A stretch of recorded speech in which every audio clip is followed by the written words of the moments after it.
आज मेरी मिका जी से बात हुई, मैं उनसे मिली, मैंने उनकी आंखों में पहली बार आंसू देखे। उनसे जब बात करी तो लिटरली वो ही वॉज क्राइंग। इतना पेन नज़र आया कि मैं इतनी मेहनत कर रहा हूँ, इतनी मेहनत करके हम लोग इंडस्ट्री में स्ट्रगल करके आगे बढ़ते हैं, स्टार बनते हैं, और कोई भी आके किसी स्टार पे ऐसे कंट्रोवर्सी कर देता है, उस पर इल्ज़ाम लगा देता है। क्या इजी टारगेट होते हैं क्या स्टार्स?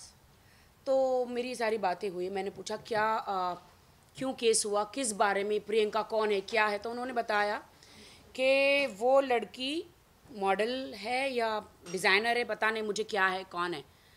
तो वो हमेशा मोबाइल में कॉन्वर्सेशन पे हमेशा मैसेज करती है उनको, सिडक्टिव मैसेज करती है, कभी सेक्सी वाले मैसेज करती है, कभी गलत गलत टाइप के, बस एक बार मिलो, आप मुझे देखो, एक बार मिलो।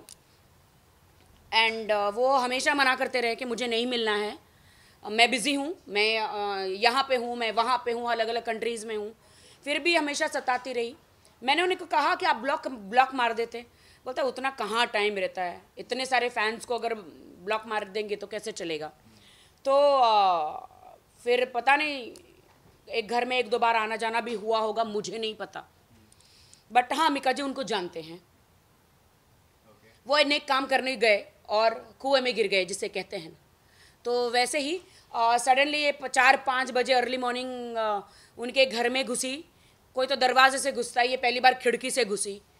तो ये ऐसा क्या था मिका जी के बेडरूम में या उनके किचन में या उनके घर में, ऐसा कौन सा कोहिनूर हीरा लेना था कि ये खिड़की से घुस के आई और गाली गलौज करने लगी, धमकी देने लग गई और फिरौती मांगने लग गई।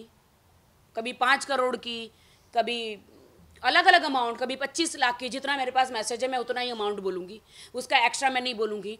कभी कपड़े फाड़ने की धमकी, कभी कपड़े निकालने की धमकी, कभी इमीडिएटली घर में जाके 100 नंबर दबाना, हेलो पुलिस मुझे बचाओ बचाओ, भगवान के लिए मुझे बचाओ, मैं मिका के घर में हूँ और मेरा ये हो रहा है वो हो रहा है। कितनी गलत बात है ये। देखिए, मुझे नहीं लगता कि मिका जी का रिलेशन किसी और के साथ हो सकता है, क्योंकि मैं बहुत ही ज़्यादा पर्सनल फ्रेंड हूँ मिका जी की। 10 साल पहले मेरा इंसिडेंस हुआ, उसका मतलब आप आज उस पर ब्लेम नहीं कर सकते। मेरा मैं मानती हूँ हर इंसान से गलती होती है, लेकिन उससे पश्चाताप होता है। उस बंदे ने मुझे पर्सनल माफ़ी मांग ली थी काफ़ी टाइम के पहले। उसके बाद तो हम लोग ने काफ़ी शोज़ किए साथ में, काफ़ी कंट्रीज़ घूमे, आईफा अवार्ड किए, कितने अवार्ड किए, कितना मिले, दिल्ली में शो किए। मेरा उनका घरेलू रिश्ता है। मैं आपको बताती हूँ, मेरा उनका इसलिए घरेलू रिश्ता है क्योंकि दिलेर पाजी के साथ अभी लेटेस्ट मैंने वीडियो किया था। तो आप सोच सकते हैं कि मेरा कितना कितना गहरा रिश्ता मिका जी के साथ और दिलेर पाजी के फैमिली के साथ है। मैं इसलिए कॉन्फिडेंट हूँ क्योंकि मैं मानती हूँ कि एक टाइम पे इंसान, देखिए हम वाल्मीकि की बात करते हैं कि वो एक टाइम पे लोगों के मर्डर करते थे। हाँ, लेकिन बाद में रामायण लिखी ना, तो मैं यही मानती हूँ, कि मालूम है एक बार मेरे साथ इंसिडेंस हुआ था, लेकिन आज की तारीख में मिक्का जी एकदम इनोसेंट है, एकदम सुधरे हुए हैं, एकदम सीधे हैं। और अभी बहुत सारी लड़कियां जिनको इंडस्ट्री में चांस नहीं मिलता, जिनको कोई रियलिटी शो में बुलाता नहीं, जिनको काम नहीं मिलता, वो कुछ लड़कियां, मैं सारी लड़कियों की बात नहीं करती, कुछ एक लड़कियां जो ऐसे स्टारों को बदनाम करने की कोशिश करती हैं या रेप के इल्ज़ाम लगाती हैं या कंट्रोवर्सी में आने के लिए मिक्का को टारगेट कर रही हैं। क्योंकि मेरा इंसिडेंस हुआ था, उसे उन्हें ऐसा लगा कि मैं ऐसे प्लान करूं, उस प्रियंका के पीछे 4-5 लोग और हैं, वो अकेली नहीं है, पुलिस सब बताएगी आपको। 4-5 लोग और हैं जो बिल्डिंग के नीचे खड़े थे और उसे ऑफिस है ना 4 बंगला महाड़ा में समवेयर, हाँ, तो वहाँ पे बाहर खड़े थे और इसे खिड़की में से इसे पुश किया था कि तू जा, हम बाहर है सब। तो ये पुलिस इन्वेस्टिगेशन करेगी, पुलिस को सारा चीज़ें, तो अभी वो मेरे पास तो आई नहीं, तो वरना मैं तो खुद ही उसका सब पूछ लेती भाई बात क्या है, और आप लोग को बता देती मैं सब। मैं आपको चैलेंज करती हूँ, पुलिस में कहीं साबित नहीं होगा कि मिका जी फॉल्ट में, वरना मिका जी मुझे सब कुछ बता देते हैं। मैं मिका जी के इतने करीब हूँ, मैं आपको चैलेंज करती हूँ कि वो लड़की गलत है। मैं कभी भी किसी लड़की को कभी गलत नहीं बोलना चाहूँगी। मैंने हमेशा महिलाओं को सपोर्ट किया है। मोदी जी ने इतने अच्छे कानून बनाए महिलाओं के लिए, पहली बार मोदी सरकार ने, एनडीए सरकार ने पहली बार इतने अच्छे कानून आज तक नहीं बने थे कि किसी लड़की के साथ बुरा होता है, छेड़ते हैं, आई टीजिंग होता है या उसको कुछ भी होता है तो जाके पुलिस स्टेशन में बिंदास कंप्लेंट कर सकती है, यू नो। लेकिन कुछ लड़कियां जो इस कानून जो बनाया है इसका गलत फ़ायदा उठा रही, ये गलत बात है, गलत फ़ायदा उठा रही है। अब मुझे बहुत दुख हो रहा है कि उन पीड़ित लड़कियों को इस चीज़ों का भुगतना पड़ेगा। आप मुझे मिका जी की वकील कहिए, दोस्त कहिए, XYZ, आप कुछ भी कर सकते हैं, कह सकते हैं। तो वो आप कुछ कहिए। देखिए मिका जी इसलिए नहीं आ रहे, इसलिए मैं प्रेस के सामने आई हूँ क्योंकि उन पर धाराएं कौन सी लगाई गई है, 3 धाराएं लगाई गई है। वर्सोवा पुलिस स्टेशन में 3 धाराएं उन पे लगाई गई है। 354, 323, 504 IPC की धाराएं लगाई गई है। तो वो उनसे मेरी बात हुई, उन्होंने कहा मैं मीडिया के सामने आऊँगा और हम दोनों बैठेंगे, उनके वकील हम तीनों ही बैठेंगे, मीडिया को सारी सच्चाई बताएंगे। उनसे पहले उनको बेल लेनी है। उन्होंने कहा मैं पहले बेल ले लूँ क्योंकि ये हमारा कानून है और उनको पहले पुलिस स्टेशन जाना पड़ता है। पुलिस उनको पुलिस स्टेशन बुलाएगी, उनका बयान लेगी। उन्होंने लेटर तो भेजा ही है कि भाई मेरे साथ ऐसा ऐसा हुआ है। थैंक गॉड के CCTV फुटेज था। CCTV, मैं कहती हूँ हर घर घर में CCTV लगाना चाहिए। मेरे घर के बाहर भी है, हर इंसान के, छोटे बड़े, हर घर में। मैं तो बोलती आजकल ज़माने में खाना ना हो तो चलेगा, CCTV लगाओ, ताकि आपके साथ गलत होता तो एटलीस्ट आपके पास प्रूफ तो है। मीडिया हो या कानून हो, बगैर सबूत के तो बात ही नहीं करता।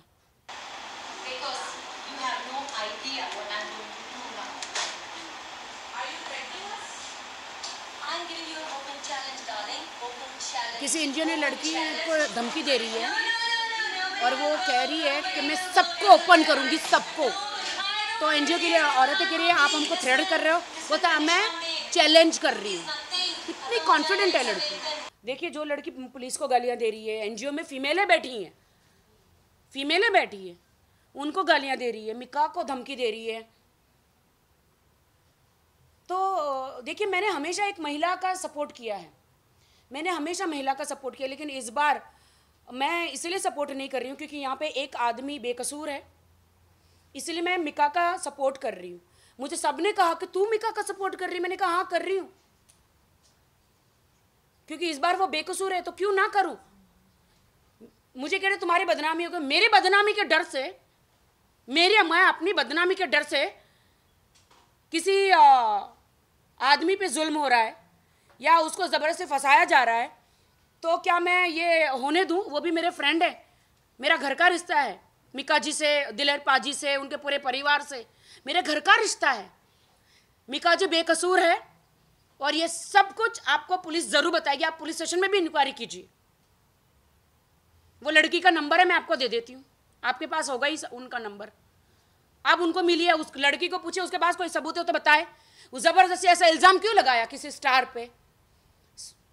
आप एक बिग बॉस जैसे शो में जाने के लिए या स्प्लिट विला जैसे शो में जाने के लिए किसी की इतने बड़े स्टार को टारगेट करते हो आप? बीच में इंसिडेंस हुआ था थप्पड़ का, जब मिका जी शो कर रहे थे तो एक बंदा स्टेज पे, डॉक्टर था, कोई बंदा, कोई चला गया था, मुझे पता नहीं डॉक्टर था कि आतंकवादी था, आई डोंट नो, जो भी था, वो अच्छा खासा अपना लगन होकर डायलॉग याद करके गाना गा रहे और ये बंदा बीच में घुस गया। पता नहीं उनको जाके स्टेज पे गाली गलौज करी या चाकू दिखाया, क्या दिखाया पता नहीं, और तो फिर मिक्का जी ने उनको थप्पड़ लगा दिया। तो थप्पड़ नहीं लगाता तो अगला बंदा क्या करता बताइए ना। आप इतने पैसे लेके पहले बात तो ऑर्गेनाइजर का शो करते हो, अगर आप स्टेज छोड़ के चले जाओगे तो ऑर्गेनाइजर बर्बाद हो जाएगा। और ऐसे बंदे ऐसे घुस जाते हैं, क्या पता, चलो ठीक है ये तो स्टेज पे घुस गया, गाली दिया, कॉलर पकड़ा, ये किया, अगर कोई आतंकवादी होता, चाकू वाकू घुसा दिया, ठोक दिया होता तो क्या होता? हम तो इतना बड़ा सिंगर तो खो बैठते ना, मिका जी जैसा।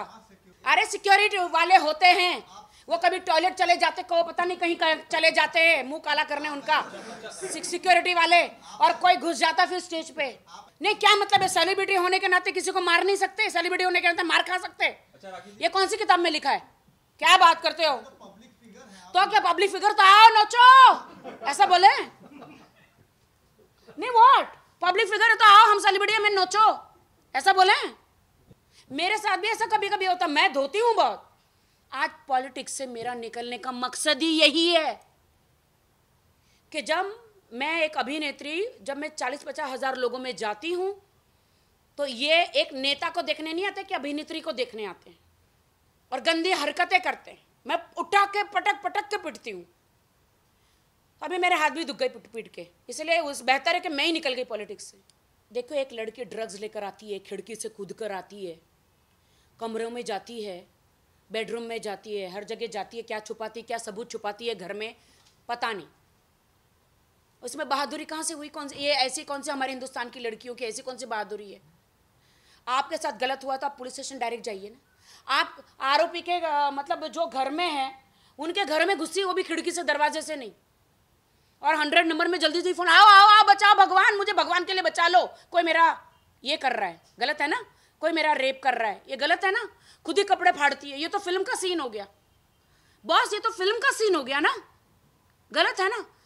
हमें मोदी जी ने, आदरणीय मोदी जी ने, एनडीए सरकार ने इतने अच्छे कानून बनाए महिलाओं के लिए, स्ट्रांग कानून, इसका हमें नाजायज फायदा नहीं उठाना चाहिए, नहीं उठाना चाहिए। वरना पुलिस या जनता कोई भी विश्वास नहीं करेगी महिला की बात पर। और ऐसे किसी भाई, बाप, बेटे को ज़बरदस्ती नहीं फंसाना चाहिए। तुम्हारा भी भाई है, तुम्हारे भी पिता है, तुम्हारे भी पति होंगे आगे। ऐसे ज़बरदस्ती किसी को, किसी के बेटे को, किसी के पति को, किसी के पिता को नहीं फंसाना चाहिए ज़बरदस्ती। कानून का नाजायज़ फ़ायदा नहीं उठाना चाहिए। नहीं, डेफिनेटली भी केस क्या बाहर निकल के आता है तो डेफिनेटली मैं और मिका जी, हम राजनाथ जी से और मोदी जी से मिलने जाएंगे और हम सीबीआई की जांच मांगेंगे कि क्राइम ब्रांच में मेरी बात चल रही है, सीबीआई की जांच मांगूंगी मैं कि सच्चाई क्या है, बाहर आए। क्योंकि ये एक इंसान का जो इतने स्ट्रगल करके नाम बनाया है मिका जी ने, वो नाम खराब हो रहा है। तो मानहानि का दावा भी कर सकते हैं। अब खुद ही 5 करोड़ मांग रही, 25 लाख, 5 करोड़ 50 लाख, भगवान जाने कितना मांग रही है मिक्का जी से, उन पे क्या मानहानि का दावा भी कर सकते हैं।